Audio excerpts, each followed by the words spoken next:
परमात्मा का एहसास करना तो दूर की बात, परमात्मा का एहसास करने का विचार भी अगर आज के मनुष्य के अंदर आ जाए तो वह भी एक बहुत बड़ी बात होगी।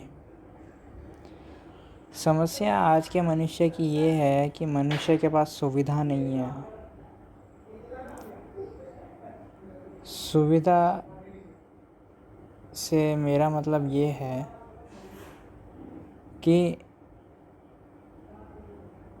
इतना पैसा कमा रहा है एक मनुष्य आज,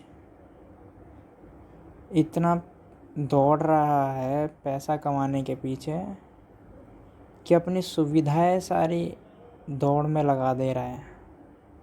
अपना सारा समय एक एक कदम के नीचे कुचल दे रहा है दौड़ने में।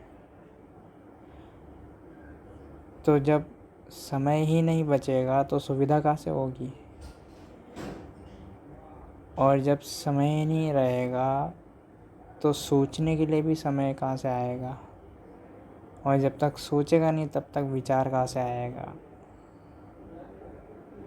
और मज़े की बात तो ये है कि आज मनुष्य जो इतना दौड़ रहा है, न केवल धन के पीछे, अलग अलग प्रकार का मनुष्य अलग अलग रास्तों में दौड़ रहा है, लेकिन दौड़ रहा है। एक विद्यार्थी कक्षा में अव्वल आने के पीछे पढ़ाई लिखाई के दौड़ रहा है। एक जॉब वाला आदमी जॉब पाने के लिए इधर उधर कंपनियों के दफ्तर खटखटा रहा है। एक कंपनी ने रिजेक्ट करा, फट से दौड़ रहा है दूसरी कंपनी के दरवाजे पर। आज अलग अलग प्रकार का मनुष्य अलग अलग जगह दौड़ रहा है। ठहरा कोई भी नहीं है, ये ध्यान रखना। समय ऊर्जा जितनी भी है सारी लगा दे रहा है दांव पर। तो सुविधा होगी भी कहाँ से मनुष्य को। और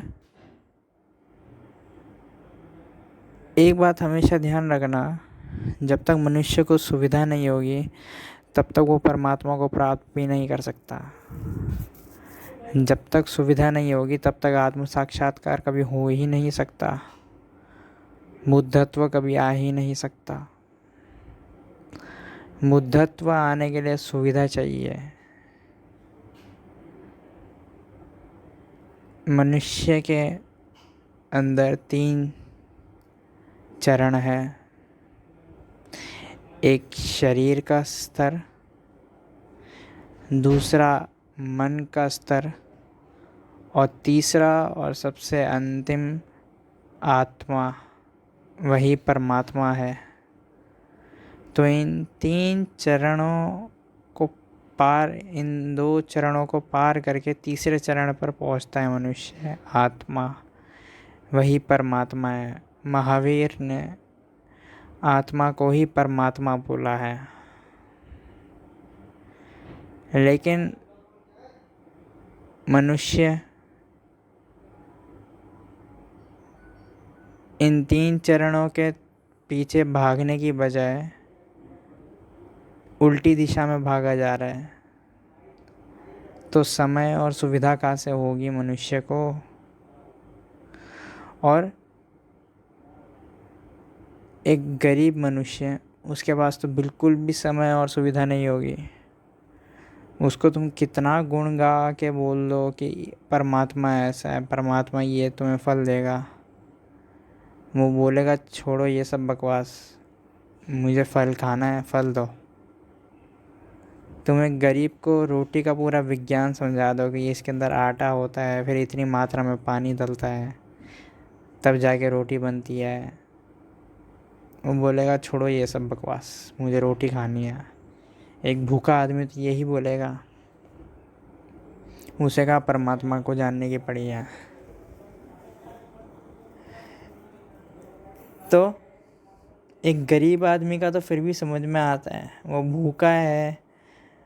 अब एक भूखे के सामने तुम परमात्मा के गुण गाओगे कि महावीर ने ऐसा बोला, राम ऐसा बोल गए, परमात्मा ऐसा है, परमात्मा का लीला ऐसा होता है। तो गरीब तो भूखा तो बोलेगा ही, छोड़ो ये सब बकवास। तुम्हारी भी स्थिति वैसी ही है। तुम्हें अगर कोई बोले, तुम्हारे बड़े बुजुर्ग बोले, मैं बोलूँ, या फिर कोई भी आकर तुम्हें बोले, गुणगान गाए परमात्मा के, तुम बोलोगे छोड़ो ये सब बकवास, मुझे अपना काम करने दो।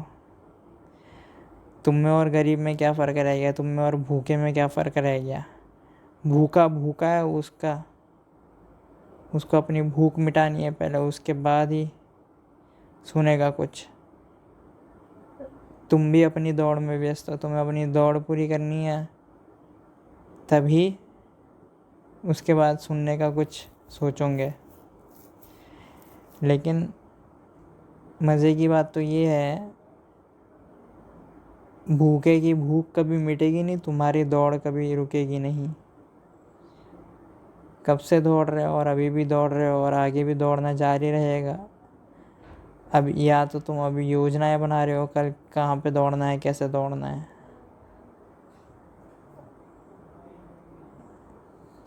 इसलिए शाह वलीउल्लाह भी कह गए कि जब तक मनुष्य की सुविधाएं पूरी नहीं होती तब तक वो परमात्मा की तरफ नहीं बढ़ सकता। एक भूखे को जब तक एक बार खाना ना मिल जाए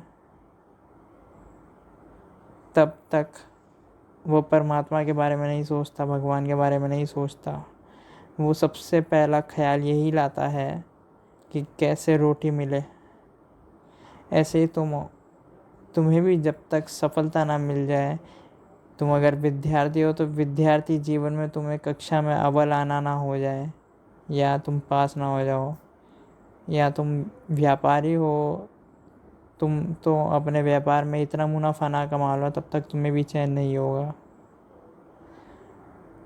हाँ, जब एक बार तुम कर लो, तुम्हें एक बार चैन मिल जाए, तब पाने को और कुछ होता नहीं है उस क्षण में। तब जब ऐसा एक ख्याल आता है कि अब सब कुछ पा लिया इस समय के लिए, तब तुम्हारे अंदर परमात्मा की प्यास जग सकती है, तभी तुम्हारे अंदर परमात्मा का विचार आ सकता है। लेकिन उसके लिए पहले सुविधा होनी ज़रूरी है। पहले जो मूल ज़रूरतें हैं, वो ज़रूरतें होनी पूरी है, ज़रूरी है। और पागलपंती तो ये है हिंदुस्तान के अंदर कि बच्चा पैदा नहीं होता पहले से ही राम राम सिखा देते हैं, ये सब सिखा देते हैं। ये सब मुँह ज़ुबानी तौर पर ही रहता है, ये सब झूठा रहता है। एक बच्चा अच्छे से जानता है उसकी ज़रूरत बिल्कुल भी नहीं है राम राम बोलने में। उसकी ज़रूरत है खेलना है, उसे दोस्त के साथ लड़ाई करनी है, छोटी बहन छोटे भाई से झगड़ा करना है, धूल में लौटना है, घर पे आना है।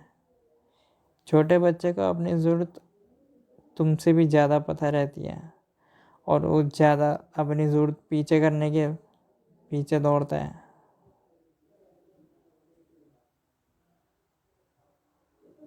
तो ये बात हमेशा ध्यान रखना कि जब तक ज़रूरतें पूरी ना हो जाए, जब तक मनुष्य को सुविधा ना हो, तब तक वो परमात्मा को प्राप्त करने का ख्याल भी नहीं लाएगा। और जब ख्याल भी नहीं लाएगा तो परमात्मा प्राप्त करना तो दूर की बात है। तो मनुष्य की बेसिक नेसेसिटीज़ सबसे पहले ज़रूरी होनी चाहिए।